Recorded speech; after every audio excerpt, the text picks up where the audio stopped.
Hello everyone, मैं प्रीति कोठारी एक और नए वीडियो के साथ। और जो आज का वीडियो होगा ये प्रैक्टिस सेट नंबर 4 है। केवीएस टीजीटी मैथ्स की हम प्रिपरेशन कर रहे हैं।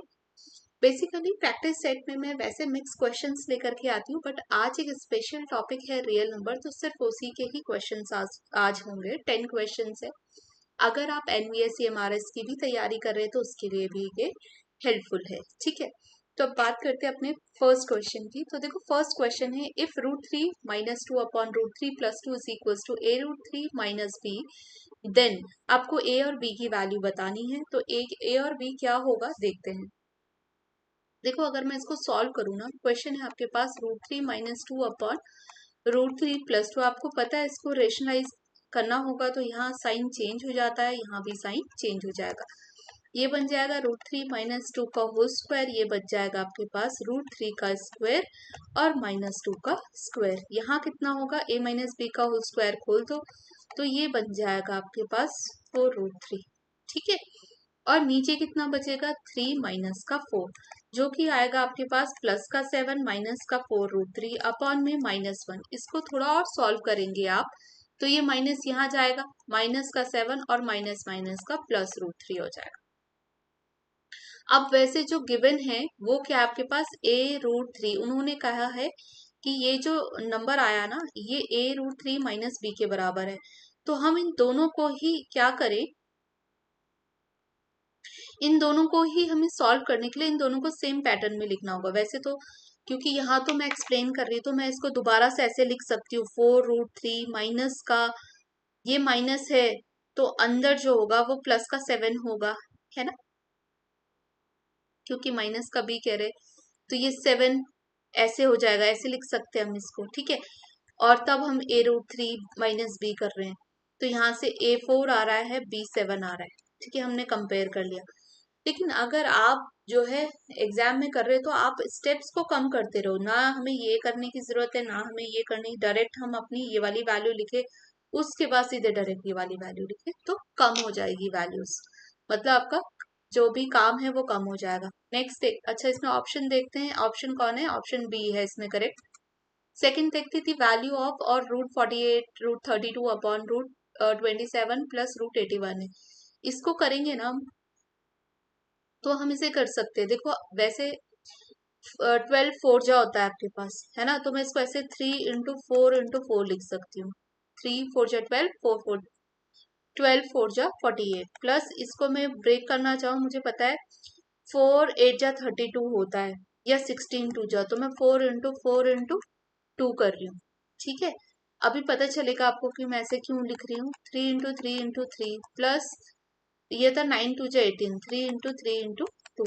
ये मैं अपनी कन्वीनियंस के लिए लिख रही हूँ ताकि मैं ये जो पेयर है इनको बाहर रख सकूँ नंबर्स को। तो ये बच जाएगा √3 प्लस का ये बचेगा 4 और अंदर हो जाएगा √2, फिर होगा आपके पास 3 √3 और प्लस का 2, नहीं सॉरी 3 √2। ठीक है, 3 √2 ये हो गया।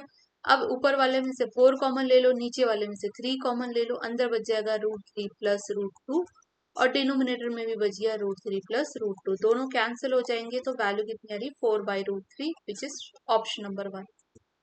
एवरी रेशनल नंबर इज, ये आपका थर्ड वन है कि एवरी रेशनल नंबर इज, तो सारे रेशनल नंबर क्या नेचुरल होंगे, सारे नहीं हो सकते ना। 1/2 है वो रेशनल है पर नेचुरल थोड़ी है, तो ये गलत हो गया। इंटीजर, तो सारे रेशनल नंबर्स क्या इंटीजर होंगे, अगेन 1/2 वो इंटीजर नहीं है, ये भी गलत हो गया। अब होल, एक रियल है एक होल है, अब देखो अगेन 1/2 का अप्लाई करोगे तो वो रेशनल है पर होल नहीं है। तो जितने भी आपके रेशनल नंबर्स होते हैं वो क्या होते हैं, डेफिनेटली रियल नंबर्स होते हैं। नेक्स्ट देखते हैं decimal expansion of the rational number, और एक रेशनल नंबर दे दिया विल टर्मिनेट आफ्टर। देखो इसका मतलब होता है, ये कह रहे हैं कि अगर मैं इसका डेसिमल एक्सपेंशन करूं तो कितने डिजिट्स के बाद उसका एंड हो जाएगा। जैसे सपोज 1.23 है, तो ये डेसिमल के बाद कब इसका, कितने टर्म्स के बाद जो है इसका एंड हो जाएगा, नंबर जो है यहीं यहीं तक डिविजिबल होगा, ये बताना है आपको। टर्मिनेट मतलब एंड कब तक आएगा इसका, तो इसको ना हमें सॉल्व करने की जरूरत नहीं थी। अब ऐसे नहीं कि आप इसको मल्टीप्लाई करके और फिर डिवाइड करने बैठ रहे, नहीं, ये थ्योरम थी। अगर आप देखते रैशनल नंबर के लिए एक थ्योरम है प्रूफ करने के लिए कि अगर कोई नंबर है उसके नंबर के डिनोमिनेटर में p, उसका डिनोमिनेटर p की पावर n, नहीं सॉरी p की नहीं, 2 की पावर n और 5 की पावर m की फॉर्म में है, तो वो डेफिनेटली वो नंबर टर्मिनेट भी करेगा, ठीक है, टर्मिनेट भी करेगा, और क्या होगा, डेसिमल, और टर्मिनेट भी करेगा, ये रैशनल नंबर होगा, ठीक है, रैशनल नंबर होगा। आप इसका डिनोमिनेटर देखो, 2 की पावर 2 है और यहाँ 5 है, तो 2 तो यहाँ 2 है, 5 यहाँ 1 ही है, तो मुझे इसको बराबर करने के लिए यहाँ 5 लिखना पड़ेगा। अब ये कितना हो गया, 37 इंटू 5 हो गया, अपॉन में देखो 2 इंटू 5 और 2 इंटू 5, इससे भी 10 बनेगा, इससे भी 10 बनेगा, तो कितना, दो दो टर्म के बाद ये डेसिमल लगेगा, इसका मतलब ये सिर्फ दो ही टर्म आएंगे, क्यों, क्योंकि इसके पास जीरो कितने, केवल दो ही है डिनोमिनेटर में, तो इसका 2 डेसिमल प्लेसेस तक आंसर आ जाएगा। इतना क्लियर हो गया। नेक्स्ट देखते हैं कि x इज इक्वल टू 1/2/√3 है, then the value of √x plus 1√x। देखो इसको थोड़ा सॉल्व कर लेते हैं। x इज इक्वल टू, कभी डिनोमिनेटर में हम रूट नहीं रखते स्टैंडर्ड में, तो क्या हो जाएगा 2 माइनस √3 अपॉन में, हमने क्या किया, रेशनलाइज किया, 2 माइनस √3 से ऊपर नीचे मल्टीप्लाई कर दी, तो ये 4 माइनस का 3 बनेगा, मतलब 2 माइनस का √3 आ रहा है। यहीं से आप सॉल्व कर सकते थे 1/x, तो वो 2 प्लस √3 आता। इसको आप क्या करो, √x प्लस 1/√x का ना होल स्क्वायर लिख दो, तो वो होता है x प्लस 1/x प्लस 2, ठीक है। अब हमें ये निकालना है, तो ये √x को ऐसे रहने दो, 1/√x, इसका होल स्क्वायर ऐसे रहने दो, ये कितना है देखो, 2 माइनस का √3, 2 प्लस का √3, फिर प्लस का 2 आ रहा है, ठीक है।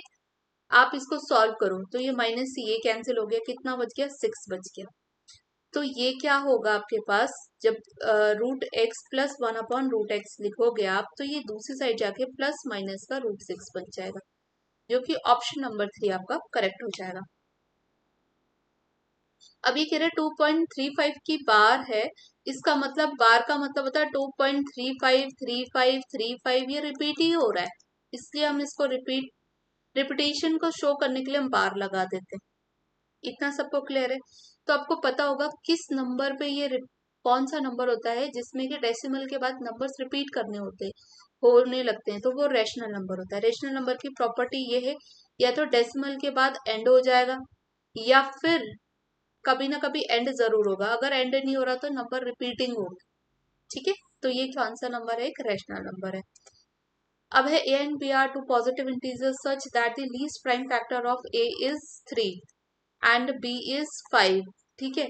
ये लीस्ट प्राइम फैक्टर है। अब आप मुझे एक चीज बताओ, जिस नंबर का सबसे छोटा प्राइम नंबर 3 है, इसका मतलब वैसे होता कौन है, 2 होता है सबसे छोटा, पर इस नंबर का 3 है, इसका मतलब इसमें कोई भी नंबर एक ऐसा नहीं रहा होगा, इसका एंड जो है, इस नंबर का एंड बिल्कुल भी 2 से डिविजिबल नहीं हो रहा होगा, यही तो मतलब है ना। अगर 2 से डिविजिबल होता तो एटलीस्ट एक नंबर तो होता, 2 इसमें भी फैक्टर के फॉर्म में नहीं है, इसका मतलब क्या है, ये एक ऑड नंबर है। उसी तरीके से इसका भी लीस्ट नंबर 5 है, तो ये भी एक ऑड नंबर है। जब दो ऑड नंबर को आपस में आप क्या करते हो, क्योंकि वो कह रहा है then the least prime factor of a plus B, जब दो ऑड नंबर आपस में ऐड होते हैं तो वो हमेशा इवन नंबर देते हैं, सबको पता होगा। करके देख लो, 1 प्लस 3 कर लो, 1 प्लस 1 कर लो, 3 प्लस 5 कर लो, 5 प्लस 7 कर लो, हमेशा वो इवन नंबर देते हैं। अब जो कोई भी इवन नंबर आया, a प्लस बी आपका हमने कहा इवन नंबर आ गया, तो आप बताओ उसका जो सबसे छोटा प्राइम नंबर होगा, लीस्ट प्राइम नंबर होगा, वो क्या होगा, 2 ही तो होगा, ठीक है। तो इसका भी लीस्ट प्राइम नंबर क्या होगा, 2 होगा। नेक्स्ट देखते हैं, the decimal representation of an irrational number. देखो इररेशनल नंबर की प्रॉपर्टी ही होती है कि डेसिमल के बाद, है ना, अगर डेसिमल आ रहा है आपके पास, तो डेसिमल के बाद क्या होना चाहिए, नॉन रिपीटिंग नंबर्स आते हैं, और ऐसे आते हैं जो जिनका कभी भी एंड नहीं होता। सपोजिंगली 0 पॉइंट समथिंग लिख दिया मैंने, 0.12 लिख दिया, अब मैं 3 4 लिख रही हूँ, फिर मैं 1 3 8 लिख रही हूँ और सो ऑन करके छोड़ रही हूँ। इसका मतलब क्या है, एक तो इसका एंड नहीं हुआ, नो एंड, ठीक है, एक तो इसका एंड नहीं हुआ, दूसरा नॉन रिपीटिंग, ठीक है, क्या नहीं हुआ इसका, नॉन रिपीटिंग,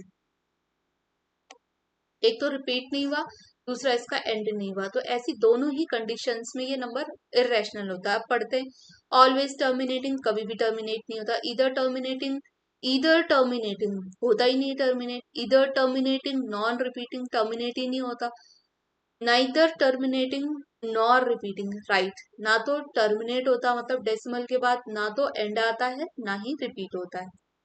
नेक्स्ट देखते हैं, नाइन्थ।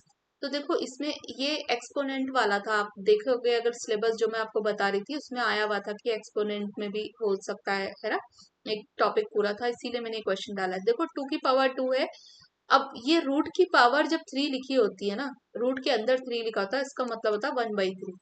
इसके इस पूरे के बाहर भी 4 लिखा है तो इसका मतलब होता है 1/4। आप बस इनका मीनिंग समझो और लिखते रहो। अब ये क्या, ब्रैकेट का मतलब होता है मल्टीप्लाई, तो मल्टीप्लाई करते रहो पावर में, 2 2 जा कितना हो गया 4, वैल्यू कितनी आ रही 2, 1/6 हो जाएगी, तो करेक्ट कौन सा होगा, थर्ड ऑप्शन होगा। Euclid division lemma states that any positive integer a and b there exist unique integers q and r such that a is equals to bq plus r where r must satisfy। देखो क्या होता है कि Euclid division lemma कहती है कि अगर कोई पॉजिटिव नंबर है तो हम उसे कैसे लिख सकते हैं, अगर हम उसे b से डिवाइड करें, इस a को b से डिवाइड करें तो हम उसे ऐसे लिख सकते हैं, bq प्लस r की फॉर्म में लिख सकते हैं, for r always greater equals to 0 but always less than b। ये कैटेगरी होनी चाहिए, ऑप्शन नंबर 3 इसका करेक्ट होगा। ये यूक्लिड डिवीजन लेमा है पूरी की पूरी, ठीक है। किसी भी दो पॉजिटिव इंटीजर्स के एचसीएफ को फाइंड करने का एक पैटर्न ये भी है कि लास्ट में जो भी नंबर आता है वो बी आपका क्या होगा, एचसीएफ हो जाता है उस नंबर का, जब आर आपके पास 0 हो जाता है, ठीक है। तो ये एक मेथड था उसको निकालने के लिए, एचसीएफ को फाइंड आउट करने के लिए बड़े डिजिट्स के। पर थ्योरम ये कहती है कि अगर दो ए और बी दो पॉजिटिव इंटीजर्स है तो उसको इस फॉर्म में भी लिखा जाता है जहां आर जो होता है वो ग्रेटर इक्वल्स टू 0 होता है बट लेस देन बी होता है, ठीक है। अगर मैं आपको डिवीजन पैटर्न से भी समझाऊं तो ए ये नंबर है जिसको हम बी से डिवाइड कर रहे हैं क्यू टाइम्स, ठीक है, कुछ भी क्यू टाइम्स आने पर यहाँ पे कुछ आया है तो जो रिमाइंडर है वो आर बचता है आपके पास, ठीक है। एक्स कोई नंबर है तो हमने सब रिमाइंडर आपके पास आर आ गया, तो इसी को ही दिखाने के लिए ये पैटर्न यहाँ यूज किया गया है, ठीक है। अब नेक्स्ट ये हो गए हमारे आज के 10 क्वेश्चन कंप्लीट हो गए हैं। वीडियो आपको पसंद आती है तो लाइक सब्सक्राइब जरूर करिए, ठीक है।